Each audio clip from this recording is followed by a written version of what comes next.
Hola, estás en Vive tu Emoción, un podcast de psicología donde te acercamos todo lo que no te han contado sobre tus emociones, con Katia Vázquez y Marta Solanellas. Os damos la bienvenida un día más en el podcast de Vive tu Emoción y hoy vamos a hablar de un tema que es especialmente importante porque nos lo encontramos muchas veces en consulta, en la vida también, pero acarrea mucho malestar, mucho malestar, ¿verdad, Marta? Desde luego, un temazo, como viene siendo habitual, que tiene que ver con la culpa. ¡Pum! Esta emoción que pesa tanto, que tanto nos cuesta integrar y asimilar, y que hoy vamos a intentar darle sentido, darle forma, entender para qué está aquí, por qué sentimos esta emoción, y ver de qué manera todas estas cosas que a veces nos aplastan, podemos intentar salir de esta emoción que a veces es tan dolorosa. Sin duda. Y para eso hemos hecho una pregunta en redes para ver la gente un poco qué relación tiene con su culpa, con esta emoción que de primeras hay gente que puede pensar, es que no sirve para nada. Sí sirve, lo vamos a hablar, pero antes vamos a ver un poco qué es lo que ha comentado las personas. Sí, porque al final os hemos preguntado, por un lado, qué tal llevas la culpa, qué tal te llevas, ¿no?, con esta emoción. Y bueno, el 58% han votado que según la situación, es decir, hay situaciones que hacen que esa culpa sea un poquito más difícil de transitar y otras veces algo más fácil. El 38% ya habla de bastante mal, casi un 40%, Fíjate, bastante mal en esa relación con la culpa, y un 4% bastante bien. ¿Vale? me alegro. Esto nos alegramos mucho, pero habla de todo el peso, Sí, también. casi el 90%, 95% De eso no me alegro. de personas que la relación con la culpa un poquito más compleja, ¿no? Es cierto que no es una emoción a priori agradable. No lo es. Y esto, claro, hace que cuando la estamos experimentando, pues no nos esté gustando demasiado transitarla, ¿no? Pero, como siempre decimos, que sea desagradable no quiere decir que no sea adaptativa o funcional. Esto es una de las cosas más importantes que vamos a tener que entender de la culpa, ¿no?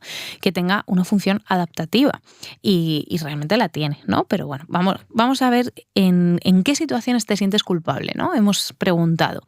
Y ha sido una diría, de las preguntas más contestadas.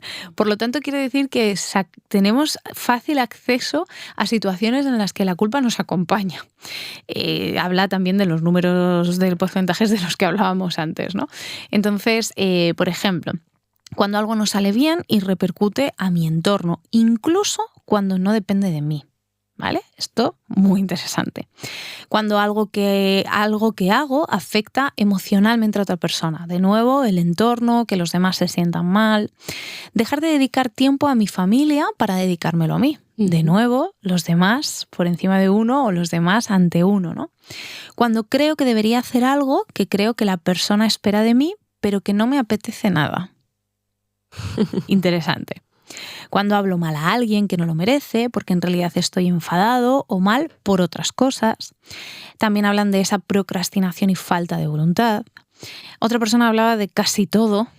Bueno, interesante si estamos en este punto, ¿no? Claro. Cuando no actúo como me gustaría con mis hijos, también la maternidad ha aparecido mucho en esta cajita de preguntas, ¿no? Esa maternidad, no ser capaz de llegar a todo lo que me gustaría, cuando no soy capaz de disfrutar la vida como madre. Bueno, situaciones y momentos vitales muy importantes donde la culpa aparece para cogernos de la mano y a veces no soltárnosla aunque quisiéramos, ¿no? Además es una emoción que ahoga mucho. Sí. Tiene ese especial carácter constrictor, ¿no? Como la boa, vaya, que hace esa sensación de que parece como que falta el aire a veces, ¿no? Eso es. Muy rumiativa la culpa también, nos hace darle muchas vueltas y no es fácil de apartar. No, no es fácil. Como decía una compi nuestra, Gemma García, en un episodio que ya no sé si ya va a estar disponible cuando salga este o no, la verdad no lo sé, pero hablábamos precisamente de la vergüenza, ¿no? Sí. Y también la diferencia que hay con la culpa. Son dos emociones y dos sentimientos muy, muy pegajosos, como ella decía, que nos ha gustado mucho esta expresión y que yo creo que es súper gráfica, ¿no? de lo que significa, porque al final la culpa también tiene este carácter, como hablábamos antes, de peso, de lastre, de losa, ¿no? Cuesta avanzar cuando nos sentimos culpables y cuesta avanzar sobre todo cuando esa culpa no nos lleva a cierta reparación, ¿no? Y de hecho esto ya debería ser primer síntoma de qué está pasando con esta culpa, porque ninguna emoción debería paralizarnos, me refiero de estancarnos y de hacernos peso, porque las emociones que hemos hablado ya en alguna ocasión, su propia etimología menciona el movimiento. Lo que pretende es que hagamos, que resolvamos, que caminemos y cada vez con más ligereza si puede ser. Entonces toda esta mención al peso, a estancarnos, a aplastarnos, ya te habla de no, para esto no está esta emoción, seguro. No, desde luego que no. La culpa tiene una función mucho más allá que, como tú dices, nos lleva a la acción. Aunque parezca que no, porque cuando nos la llevamos al otro extremo, lo que ocurre es que nos lleva a esa reflexión y a esa rumiación, a veces en exceso, ¿no? Un exceso quizás de tristeza, un exceso de pensar, de rumiar, de reflexionar sobre eso que ha pasado, que no ha pasado, pero no a esa acción para ayudarnos a resolver, de la manera que sea. Eso es, así que vamos a ver para qué sirve la culpa. Vamos a ponerle su sitio, porque lo tiene. Tiene su butaca y muy bien aprovechada. Porque lo cierto es que la culpa funcional, vamos a hablar de culpa funcional y culpa disfuncional para que se entienda. La culpa funcional es la que nos avisa de que hemos hecho algo mal para que lo reparemos. De ahí, el motor de esta emoción es haz algo para reparar esto. Ahora bien, algo que hemos hecho mal en función de qué.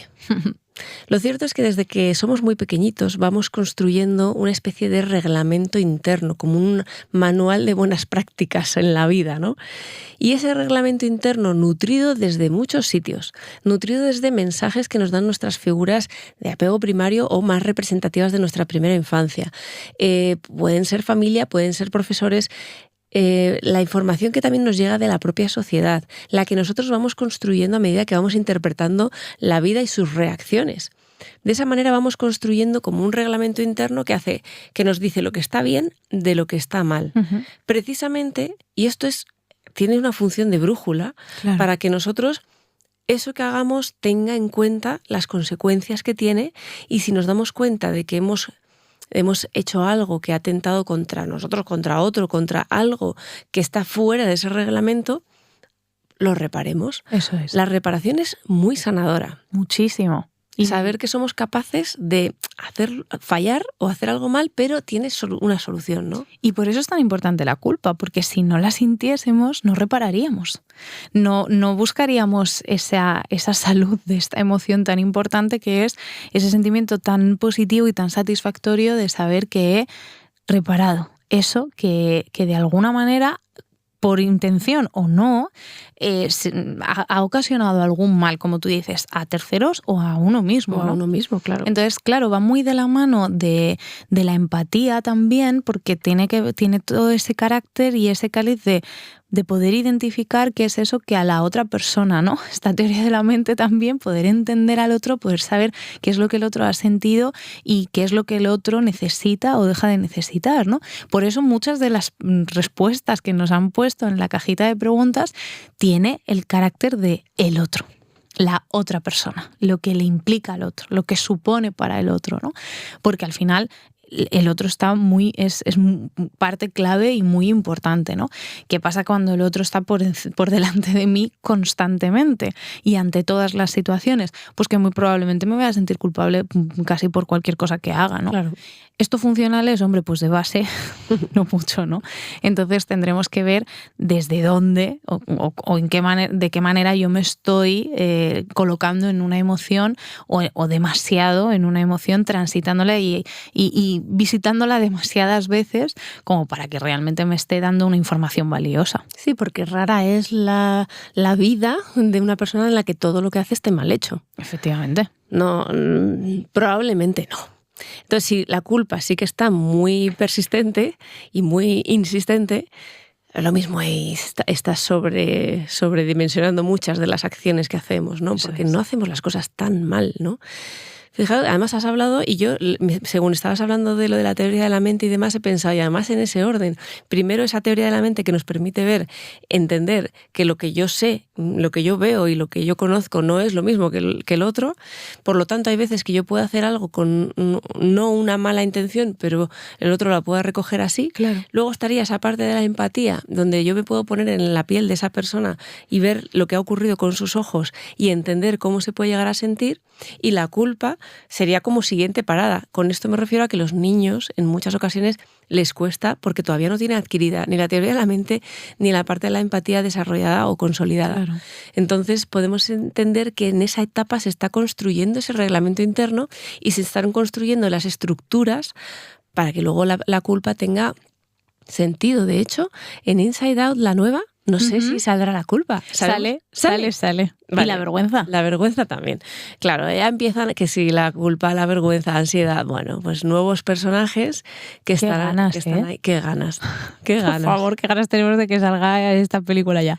No queda nada. Pues fijaros cómo esto al final va de la mano de la etapa más social de la persona, que es esa preadolescencia, adolescencia, donde por supuesto de pequeñitos somos muy sociables, pero no tenemos esa búsqueda de respuestas en función del contexto. Nosotros de pequeños vivimos y hacemos lo que sentimos.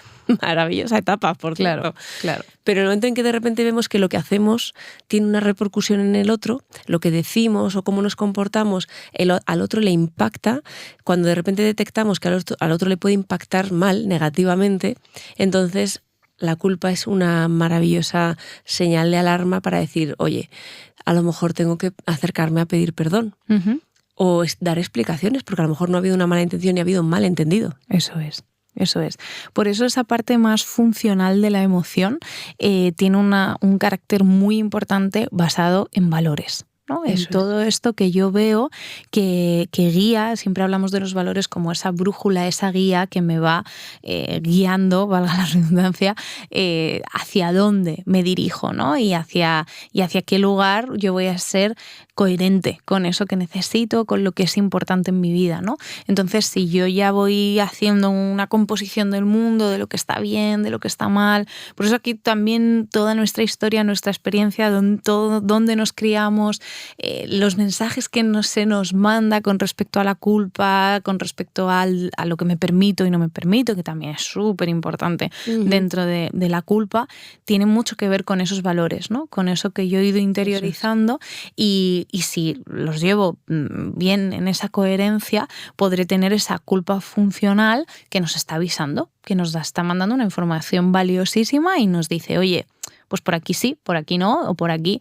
Y a veces, oye, yo he actuado conforme a mis valores y eso puede generar daño en un tercero, ¿no? Entra esta empatía de la que estábamos hablando y eso no tiene por qué estar de base mal, ¿no? O ir en contra de mis valores, pero sí que hay una información importante de, oye, esto cómo afecta a la relación que yo estoy construyendo. A veces tenemos que poner ciertos límites de, bueno, yo ya siento que a ti esto te afecte de alguna manera, pero son mis valores, soy yo. Y soy yo, efectivamente, y aquí me tengo que priorizar. Y en otras ocasiones no. Esto claro, depende. Depende, que es la palabra favorita de los psicólogos, depende, pero porque es que todo depende de muchas cosas, ¿no? ¿Y cómo sería esa culpa disfuncional? Claro, entonces, pues ahora ya vamos a hablar de esa parte en la que la culpa ya se hace un salón en nosotros, se sienta en un sillón y dice, pues no me muevo de aquí. Ya no es una emoción basada en valores, que decíamos, que nos guían la brújula. Es una emoción basada en juicios, en creencias. Y además nos salimos mucho de nosotros. Eso es. Ya no estamos conectados con nosotros, con lo que para mí es importante, con lo que está bien, con lo que está mal, en función de mi historia de vida, en función de mis creencias, en función de muchas cosas. Ahora ya es basado en juicios de lo que se espera de mí o lo que los demás van a pensar o simplemente a lo mejor un poquito más profundo el autoconcepto que yo tenga de mí, de mi vida o del mundo en general, ¿no? Eso es. Entonces, al final, lo que ocurre con una culpa disfuncional, lo que genera, yo creo, más malestar es el autodiálogo que despierta. Justo iba a ir aquí, ¿no? Porque creo que es una parte importantísima y clave para entender si estamos trabajando desde esa culpa más funcional o disfuncional. Si yo tengo una voz crítica que es constructiva, me ayudará a poder reparar y me ayudará a decirme, bueno, ok, igual no lo he hecho de la mejor manera o no se ha entendido de la mejor manera o quizás aquí podría haber hecho las cosas de otra forma. Oye, pues soy humana, como Chenoa, y entonces lo que hago es coger y reparar esto, ¿vale? Desde esa voz crítica constructiva. Eso es. Pero cuando tenemos una voz crítica absolutamente voraz, punitiva, machacona, que lo que hace es acompañarme para amargarme la existencia y soy yo misma, conmigo misma, la que me voy diciendo y machacando constantemente, que soy yo misma, pero podríamos hablar de cuántas veces ese mensaje no nació de mí, ya, ¿vale? Esto igual nos da para otro episodio. Muchas.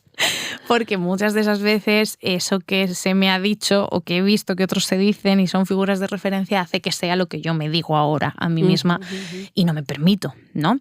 Y me machaco con ello, ¿no? Entonces este autodiálogo es clave porque lo vamos a ver. Si hay una culpa disfuncional va a haber un autodiálogo muchísimo más machacón y mucho más duro. Incluso cuando a lo mejor ya has reparado. Sí. Que dices, Total. vale, ya me he acercado y he pedido perdón y aún así me sigo diciendo, anda, qué mal esto, lo otro, ¿no? Eso también aparece y eso también habla de la disfuncionalidad. Ya hice lo que se supone tenía que hacer porque sigues aquí. O sea, este sillón, señora, usted no se va a mover. Váyase de aquí. Deje a otros que ocupen este hueco y este lugar. En mi experiencia he descubierto que las personas que más la culpa está más presente en sus vidas o hace como más eco, suelen ser personas muy autoexigentes. Esto para empezar, ¿no? Son rasgos de la personalidad que hemos detectado, ¿no? Personas muy autoexigentes y además con una moralidad muy marcada, es decir, lo que está bien y lo que está mal, muy rígidos incluso para el otro. Claro. ¿Sabes? Algunas personas que no tienen tanta capacidad para flexibilizar el comportamiento correcto o incorrecto del otro o que juzgan con mucha más vehemencia lo que es correcto o lo que es incorrecto. Lo hacen con los otros, pero claro, no pueden esconderse, lo hacen consigo mismos. Obviamente. Entonces, claro, si yo tengo muy marcado y un poco más tirando a la rigidez lo que está bien de lo que está mal y hago algo que catalogo en esa cajita de esto está mal, esa culpa me va a querer castigar, ya no solo me va a avisar. La diferencia es que ya no solo me avisa, sino que me avisa y me castiga, ¿no? Entonces, fijaros, ¿no? Por si hay gente que se pueda ubicar. Personas altamente autoexigentes, personas con una moralidad muy marcada o personas con alta empatía, porque al final estamos hablando de que esto es casi el precursor es la empatía, ¿no? Darme cuenta. Fijaros, personas menos empáticas, pensad, personas menos empáticas de mi alrededor, ¿se sentirán menos culpables? Probablemente sí. Probablemente. Claro. Esto es bueno que no... Pues entonces, para no sentirme culpable, No soy empática. voy a pasar de lo que le ocurra a la gente. Hombre, pues tampoco. No, porque se quitarán la culpa disfuncional, pero también la funcional. Efectivamente, no nos ayudará a vivir en sociedad. Eso es. Ni nos ayudará a tener una buena red de apoyo y a tener una buena calidad en nuestras relaciones, que ya sabemos que es una de las áreas más importantes en la salud psicológica y emocional de las personas. Así que la opción no va a ser dejar de empatizar con los demás, por favor. Que tampoco, o sea, es una elección, a mí me gusta decir que la empatía es una elección, pero no tanto. O sea, cuando tienes una sensibilidad muy marcada, que es otro de los rasgos, claro, tienes una sensibilidad muy marcada respecto a cómo se siente el otro, cómo le afectan las cosas al otro, no puedes dejar de mirar que lo que tú hagas, si impacta para mal, lo sabes. Y esa sensibilidad y esa responsabilidad afectiva. Ojo, también responsabilidad afectiva, es decir, personas con una alta responsabilidad afectiva, es decir, que quieren que el otro se encuentre bien o que por lo menos mis acciones no le perjudiquen, por lo menos con intención. Esto habla muy bien de la persona. Es decir, una persona con alta responsabilidad afectiva, pues bueno, a lo mejor tiene un acceso directo a la culpa. Pero la clave es ¿cuánto tiempo? Claro. O sea, al final no es que no transitemos por la emoción, si es que la emoción de verdad, que es que tiene su función, que es lo que estamos diciendo, ¿no? Es importante poder visitar la culpa cuando nos va a dar una información valiosa. Uh-huh. Y a veces la visitamos y no nos está dando ninguna información valiosa. Bueno, pues transitarla también es importante para decir, oye, que ya basta. Que ya va esta señora, váyase de aquí, que no es su turno, que toca otra cosa, ¿no?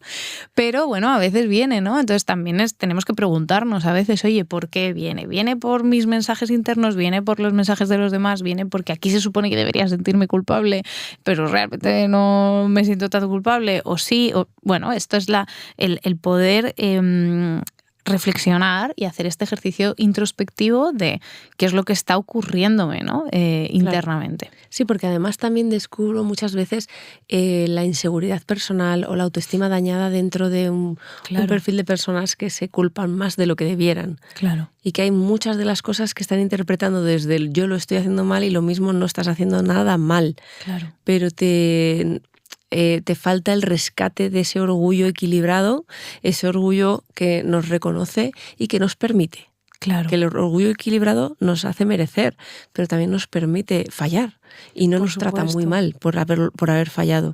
Claro, porque al final esta culpa más disfuncional genera muchísimo sufrimiento a las personas, porque como decimos, pesa, lastra, hace que vayamos más pesados en la vida, ¿no? Que nos cueste más avanzar. Y esto implica muchísimo cuestionamiento de quién soy, de lo que hago, de cómo lo hago, de si está bien o si está mal, ¿no? Y entonces, claro, cuando no vamos con esa claridad de camino y de saber más o menos hacia dónde, digamos que es como ese camino de tierra en el que ha pasado un coche y ha levantado todo el polvo y no te deja ver muy bien hacia dónde. Pues la culpa yo la imagino un poco así, ¿no? Tiene como esta cosa de, uy, espera, ¿y ahora hacia dónde era? ¿Y ahora cómo era? ¿Y este camino a dónde va? Claro. ¿No? Entonces te deja muy Y hay que entender perdido. También que hay veces que hay personas no solo nosotros, sino que hay otros que nutren mucho esa culpa disfuncional, claro, que nos puedan hacer como señalar esto lo hiciste mal, y no nos dejan hacer esa reparación, claro, de algo que vale, sí, me equivoqué, entra dentro de lo posible. He pedido perdón, o he intentado compensar, o he intentado lo que sea que he intentado hacer, ¿no? Y el contexto es el que hay veces que se sigue señalando y sigue recordando y sigue echando más leña al fuego. O incluso cuando ni siquiera hay nada por lo que sentirse culpable y hay un entorno que genera todo el rato un discurso para sentirse culpable, ¿no? Ni siquiera hace falta haber hecho algo, sino que muchas veces, y esto lo vemos muchas veces en consulta, ¿no? Personas que están haciendo todo su trabajo por crecer, por salir adelante, por ordenar todo su mundo interno y tienen un contexto que nosotras a veces, ¿no? Al otro lado es como, es que no te lo ponen nada fácil. Bueno, y de hecho muchas veces avisamos, sí, te harán sentir culpable. Y esta es muchas veces la señal de que lo estás haciendo bien. Sí, efectivamente. Porque ocurre muchísimo cuando ponemos límites, ¿no? Que también tenemos otro episodio sobre los límites. Cuando ponemos límites y esto genera al otro lado un mensaje de ¿a ti qué te pasa? ¿Tú quién eres? Hay que ver cómo estás. Esto que tú estás haciendo, que es un mensaje muy culpabilizador. Claro, qué egoísta, que nos decían el otro día. Qué egoísta eres. Claro, esto es porque a la otra persona le estaba funcionando muy, muy mucho eso que hacías. Claro. Pero claro, eso no quiere decir que tengamos que seguir ahí, ¿no? O sea, que hay veces que tenemos que escuchar a nuestro entorno para poder entender si eso que estamos haciendo no se nos está yendo un poco la olla o no, pero hay otras veces que tenemos que entender que no, es precisamente nuestro entorno el que contamina todo ese mensaje y alimenta todo ese mensaje de culpa, ¿no? Claro, porque hablamos de que esto responde a un reglamento interno, pero es que cada uno tiene su reglamento interno. Claro. Claro. Entonces a lo mejor yo tengo uno con unos valores que hace que yo considere que esto está bien y tú pues tienes otro y a ti te parece que eso está mal. Efectivamente. Y esto es un debate infinito. Me refiero, puede haber alguna ocasión donde acabemos compartiendo y modulando, y esto ocurre mucho en la convivencia, ¿no? Claro. Pero sí que es verdad que al final esa mirada a cuál es ese manual con el que yo me manejo y cuál es el tuyo, qué compatibilidad hay, y no me hagas dudar de mí. Otra cosa es ese porcentaje que le reservamos crítico a nuestra actitud, que siempre debe estar, oye, ¿me estás diciendo Por esto? favor. Yo un 20% lo tengo que criticar, o sea, decírmelo, voy a mirármelo, porque a lo mejor tengo mucho que aprender de esta situación, pero que si todo lo que me dicen me hace sentir culpable y me hace dudar de mí, todo, siempre hablamos de esa intensidad y duración son dos parámetros en psicología que son importantísimos. Claro. ¿Cuánto de culpable te sientes y en la intensidad? ¿Cuánto dura? ¿Y cuánto dura? Entonces, lo cierto es que hay esto es lo que lo hace complejo, que son variables muy finas, porque al final podemos debatir si está bien o mal una cosa, y esto es un debate siempre. Claro. Entonces, al final, bueno, pues tenemos que hacer esa mirada. Lo cierto es que en la culpa disfuncional podemos encontrar distintas como categorías, ¿no? Uh-huh. Por ejemplo, una que a mí me duele especialmente cuando la descubro en algunas personas y que tiene ya un carácter más que disfuncional, incluso todavía ya a nivel diagnóstico, ¿no? No haber la sensación, sentirte culpable por no haber prevenido un hecho que sucedió. Y eso, en ocasiones, incluso aunque tú no tuvieras nada que ver con eso que sucedió. Y hago un pequeño guiño a situaciones de infancia donde la persona más mayor ya se responsabiliza de eso que sucedió cuando era pequeño, como buscando esa responsabilidad y qué pude yo haber hecho para que esto no sucediera. Pueden ser divorcios, por ejemplo, el divorcio de los padres, me culpabilizo por el divorcio de mis padres, o abuso sexual infantil, por ejemplo, qué es lo que yo pude haber hecho para provocar eso, ¿no? Cuando de repente la persona se responsabiliza de más, y esto es algo también, un rasgo muy presente en la culpabilidad, es la hiperresponsabilidad. Personas que tienden a responsabilizarse de más de cosas que no le pertenecen. Y ocurre también mucho, precisamente, estás hablando de situaciones que son puerta abierta al trauma, ¿no? Y al final la culpabilidad es una sintomatología muy activa en personas que transitan el trauma y que lo han vivido, ¿no? Porque hay este punto, como dices, de qué podría haber hecho yo, ¿no? Este locus interno, como hablamos, ¿no? El locus de control que hablamos en psicología tiene que ver con el lugar en el que yo me coloco con respecto a eso que podría haber hecho o lo que depende de mí determinadas situaciones, ¿no? Cuando hay un locus de control muy interno, al final la persona se va a responsabilizar de manera muchas veces excesiva sobre cuál era su lugar o qué es lo que podría haber hecho, ¿no? Si no hubiese dicho, si no hubiese hecho, si no hubiese ido por ahí, si no hubiese dicho, si no hubiese... Y todas estas cosas son las que generan que la persona se martirice en muchísimas ocasiones y rumie eternamente sobre todo eso, porque es verdad que de alguna forma es contraintuitivo, pero salva la idea de pensar que podría haber hecho algo, ¿no? Que hay algo en mí que habría podido manejar la situación, ¿no? De alguna forma no me deja tan vendida o vendido, pero en el fondo sí, ¿no? Porque es que hay situaciones en las que como no dependen de nosotros, ni son responsabilidad de nosotros, ni tenemos en ningún caso la culpa de nada de lo que ha ocurrido, evidentemente pues aquí la culpa, es esa sintomatología activa muy clara, pero no nos está ayudando, no está siendo funcional. Y además que es una mirada desde el adulto al niño, porque aquí es verdad que hay muchas veces que, oye, también puede existir esto en la etapa más adulta, más madura, pero generalmente es el paso del tiempo el que nos hace ver, oye, ¿cómo no hiciste algo antes? ¿O cómo no hiciste algo al respecto? No reparando en que en ese momento no tendríamos a lo mejor X herramientas que hoy tenemos. Entonces, cuando, haciendo honor a esa mirada hacia al niño, niña, que sucedió o padeció más bien situaciones X por las que ahora se siente culpable, ¿qué herramientas tendría ese niño o esa niña para darse cuenta, para saber lo que era posible hacer al respecto, para poder interpretar lo que estaba pasando?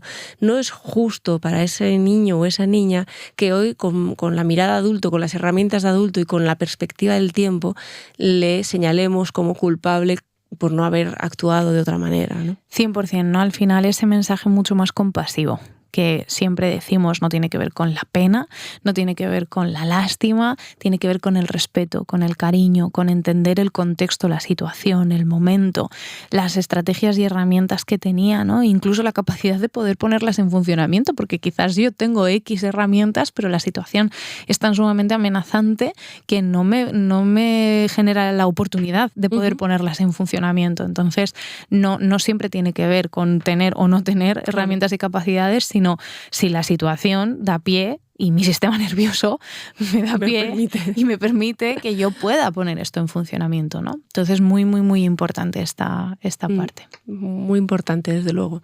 Otra situación que puede generar también mucha culpa es cuando se quedan asuntos sin resolver. O bien porque hay algo que lo dificulte, pero haya posibilidad, o bien directamente imagínate que tengamos algo por resolver con una persona que ya no está. Efectivamente.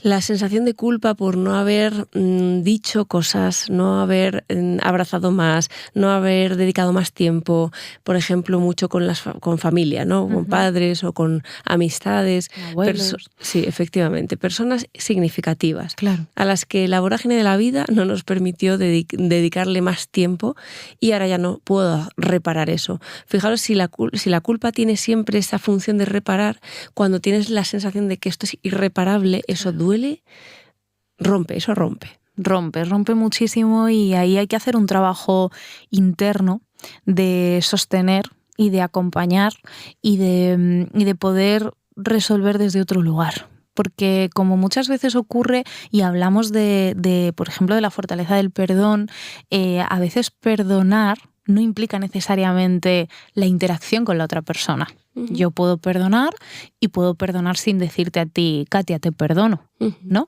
Entonces, esto nos da estrategias y nos da aliento en situaciones como estas, como para poder decir, bueno, me voy a perdonar porque igual es que soy yo quien ha hecho algo, o voy a perdonar la situación X o esto que se ha quedado sin poder resolver activamente, pueda llegar a resolverlo de una manera que internamente a mí me genere serenidad, me genere paz, me genere tranquilidad, porque he podido, ¿no?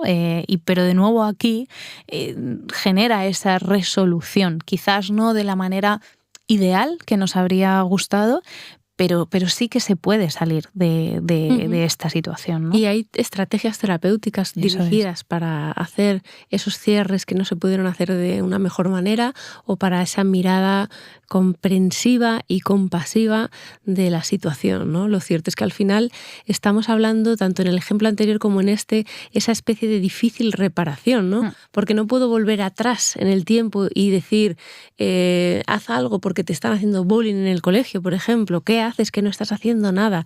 Pues te los debes estar mereciendo, ¿no? Esto es lo que muchas veces hay personas que en la edad adulta se dicen. Por lo tanto, no puedo ir en el tiempo y reparar desde ahí. Claro. No puedo reparar con una persona que ya no está. Entonces tenemos que tener otras estrategias o estamos vendidos. Totalmente. Así que sí hay estrategias. Qué bonito es acompañar esto, porque a pesar del dolor y del sufrimiento que supone para la otra persona, en los procesos terapéuticos en los que sabemos que no podemos ir atrás en el tiempo a cambiar eso que ocurrió y cómo ocurrió y todo lo que nos atormenta, acompañar a ir atrás y entender el contexto y entender esto libera muchísimo. Esa es la palabra, liberación, totalmente. Y se lo notamos en las personas, en su gesto, en su cara, en sus lágrimas, en sus escritos, en todo. Notas cuando estás generando esa autorreparación, ¿no? Esa liberación. Y luego pues hay situaciones que a lo mejor ya no tienen que ver tanto con esa dificultad de reparar, pero está muy, muy incrustado en la forma de ser de la persona y su sistema de creencias. Que es, por ejemplo, personas que son muy, muy autoexigentes o que cursan con un sentimiento de insuficiencia permanente. Es decir, se juzgan y se critican mal, como decíamos al principio, ¿no? Entonces, las personas que al final tienen, o bien porque les han puesto el listón muy alto, o bien porque tienen unos cajones de lo bueno y lo malo muy marcados, muy rígidos, lo cierto es que al final tienes ese miedo, ese temor a no cumplir expectativas, a no ser suficiente, a decepcionar, a que te rechacen, y de nuevo vamos al eterno punto de partida de un montón de episodios de la necesidad de ser aceptado y de pertenecer. Por lo tanto, si yo creo que si haciendo esto, que a veces es existiendo, hago algo malo, potencialmente me van a rechazar y me voy a quedar solo, pues me muevo en, imaginaros qué situación de sentir que es que hay algo malo en mí, claro, y yo soy potencialmente rechazable, y entonces tengo que medir cada cosa que hago con tanto mimo y tanto cuidado que al final es peso lo que siento, ¿no? Nada es suficiente, todo es amenazante, o sea, puedo estar decepcionando, ser rechazado y todas las consecuencias negativas y catastróficas que mi cerebro me vaya a presentar solo por el hecho de existir, respirar, moverme, tomar decisiones. Claro, por eso es tan importante esta parte que hablabas antes de esa culpa disfuncional que tiene que ver con el juicio y con las creencias, porque todo esto que acabas de decir se alimenta de eso, ¿no? Es como echarle más leña al fuego. Si yo no atiendo y voy un poquito a la profundidad de qué creo que va la vida y qué cosas yo considero que son esas creencias de quién soy yo y de qué es el mundo y de lo que me permito, lo que no me permito, al final esto se sigue alimentando una y otra vez, ¿no? Porque tiene que ver con lo que yo me estoy diciendo constantemente y lo que estoy interpretando del mundo. Entonces, quizás el mundo me está mandando un mensaje que nada tiene que ver con esto, pero da igual, yo estoy interpretando otra cosa completamente diferente, porque al final, desde una misma realidad, cada uno desde su perspectiva ve una cosa diferente, ¿no? Entonces, es muy importante que atendamos cuando aparece y cuando vemos a personas con esta culpabilidad que acompaña y que lastra tanto, poder atender todas estas creencias y todos estos juicios, todo esto que es echar de verdad, es gasolina al fuego. Todo el rato. Sin duda. De hecho, uno de los ejercicios que a mí más me gustan en terapia cuando aparece la culpa disfuncional es vamos a revisar ese reglamento interno, o sea, vamos a revisarlo, porque esto habla de ti, pero habla de tu biografía, de tu contexto, de tus circunstancias, de tus creencias, de la cultura, de muchas cosas, ¿no? Entonces vamos a revisarlo porque con este manual parece que todo lo que haces acaba llevándote al mismo destino culpable, ¿no? Claro. Al final, en ingeniería emocional, la culpa la definen como un exceso de tristeza cuando tocaría la acción de la rabia. Esto es demasiado pensar, demasiado darle vueltas, demasiado analizar todo sin hacer esa función de reparación. Claro. Entonces, cuando tienes la sensación... Si es que hay que hacerla. Que hay que hacerla. Si es que hay que hacerla. Si es que hay que hacerla. Claro. Lo cierto es que cuando tú sabes que puedes hacer algo al respecto de una situación y no lo haces, doble malestar. Primero porque eso que has hecho te hace sentir mal y porque sabes que no estás haciendo nada para reparar eso. Entonces doble peso. Y muchas personas encerradas aquí. Sí. Aquello que dije, aquello que hice, entonces me siento culpable, entonces ya no digo o ya no hago, porque claro, si digo ahora o hago después de aquello que... Corta este bucle, corta este bucle, porque al final esto se convierte en una bola de nieve cada vez mayor y mayor, ¿no? Y las cosas... cuando se reparan lo más pronto posible, se hacen lo menos grandes posible. Por favor, esto que acabas de decir, repítelo. O sea, es que cuidado, por favor. Claro, porque es que muchas veces nos metemos en situaciones y en embrollos, hablando cotidianamente, muy complejos y muy difíciles, que tenían una solución súper sencilla, súper fácil, y que era simplemente... A ver, simplemente, no quiero banalizar porque sé que es difícil muchas veces, ¿no? Pero que en el fondo es como de, pues voy y te digo y te explico y te cuento y pregunto, porque a veces yo puedo pensar, buah, seguro que Katy ha estado pensando que hay que ver esto que he dicho, esto que he hecho, o esto que no he hecho, o esto que no he dicho, y luego voy y hablo contigo y tú me dices, ¿qué dices? No sé qué me estás hablando, no sé, no me he percatado de nada de eso, ¿no? Entonces, y se corta tan fácil con que yo dé este paso y te diga, ¿no? Y te pregunte, oye, ¿esto qué? Y a veces de verdad generamos bolas de nieve inmensas por no hablar. Y de hecho, cuidado aquí con los egos. Uf. Porque hay veces que yo no hago porque tú también tienes que hacer y no estás haciendo. Claro. Y yo no me acerco porque tú no te acercas. Y yo no pido perdón porque tú no estás pidiendo perdón. Y todos piensan esto. Entonces, cuando todos estamos en ese mismo pensamiento y nadie hace, pues al final, lo que tú decías, la reparación tiene que ser en el corto plazo, porque si no, alargamos la duración de la vida de la culpa en nosotros, todo el tiempo que estemos sin reparar. Y si mi no reparación es porque considero que tú tienes que ser primero, cuidado con esto. Cuidado con esto, porque esto va de egos ya. Claro, hay veces que depende de la situación, depende de la persona, es una cuestión de límites, claro. Y es una cuestión de, oye, este es mi propio trabajo personal, ¿no? Colocarme aquí, no moverme de este lugar. Pero en otras ocasiones embuclamos las relaciones sociales desde este punto y aquí hay que atenderlo, desde luego. Así que bueno, fortalezas importantes aquí, aceptación, perdón, recursos útiles, puesta de límites. Al final hay dos cosas que hay que hacer ante la culpa. Aparece la culpa. Valoramos también, que no es cuestión de, me siento culpable y ya tengo que pedir perdón. Ojo, claro, por eso decíamos, ¿no? Sí, hay que pedir perdón, o sea, hay que hacer. Entonces, reparamos y para eso es qué voy a hacer, qué puedo hacer para, aceptado que esto ha sido un fallo mío, repararlo. Y esperar, ojo, que el otro también lo recoja, que puede que tú repares y el otro te aproveche para darte otro guantazo emocional. ¿Vale? Información valiosísima para no seguir nutriendo. ¿Con quién me estoy relacionando? Eso es.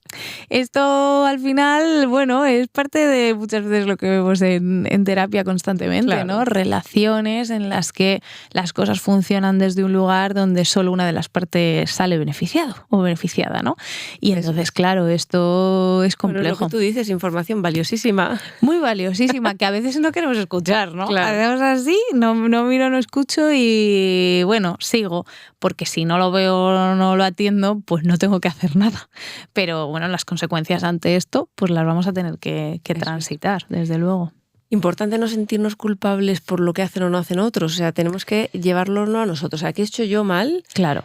Y respondo por eso. Claro. No sentirme culpable porque el otro hace, no hace, porque pide perdón, no pide. O sea, claro, al final la responsabilidad, ¿no? De los actos. ¿Qué responsabilidad tengo yo ante esto? Y desde esa responsabilidad yo tengo margen de maniobra, tengo margen de acción, pero que tenga que ver conmigo y que dependa de mí. Eso es. Y lo que no depende de mí, depende del otro, pues tengo que hacer mi ejercicio.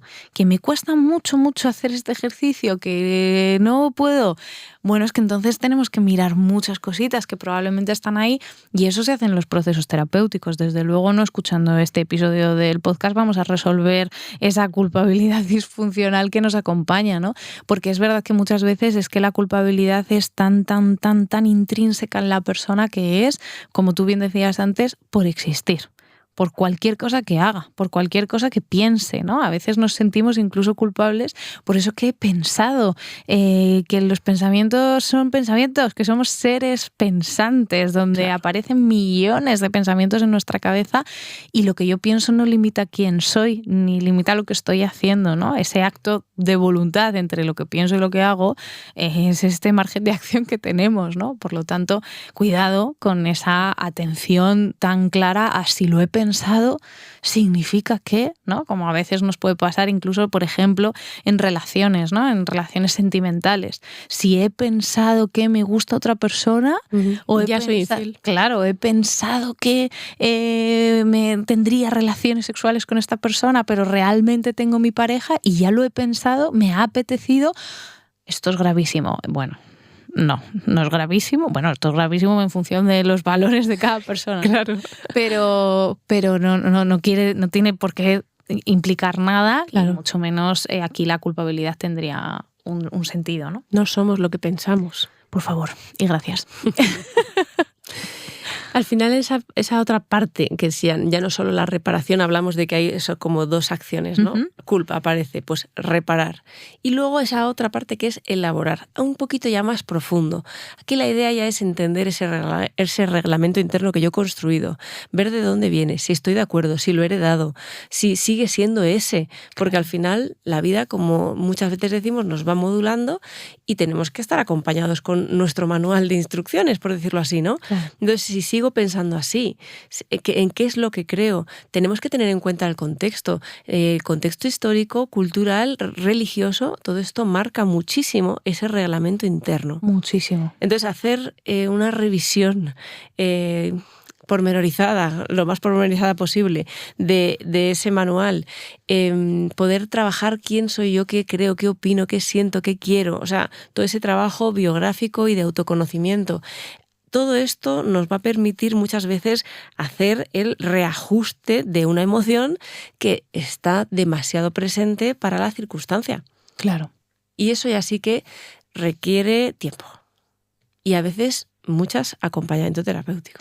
Muchísimas veces, ¿no? Porque al final estamos también hablando de eso que tiene que ver con quién soy yo, qué es importante para mí, qué concepto tengo de lo que hago, de lo que digo, de lo que pienso, de lo que siento. Y esto habla mucho de identidad.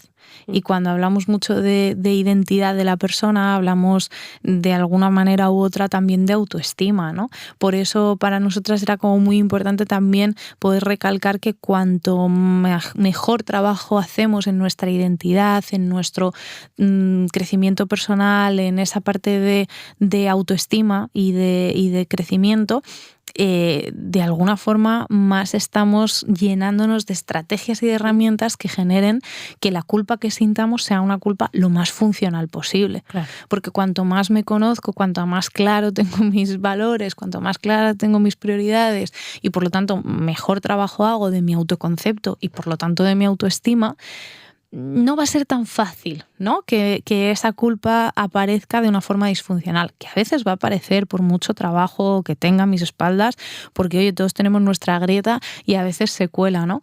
Pero por eso ese trabajo en autoestima, ¿no? Y este taller que tenemos en la web de autoestima, donde durante 2 horas trabajamos a nivel teórico y práctico sobre este concepto, es una estrategia muy, muy interesante precisamente para servir de aliado a esta culpa, que a veces es tan Y de potente. hecho, qué temazo para nuestros retiros, que solemos hacer retiros de fin de semana, viernes, sábado, domingo, donde nos alejamos del mundo, paramos el reloj del tiempo universal y reconectamos.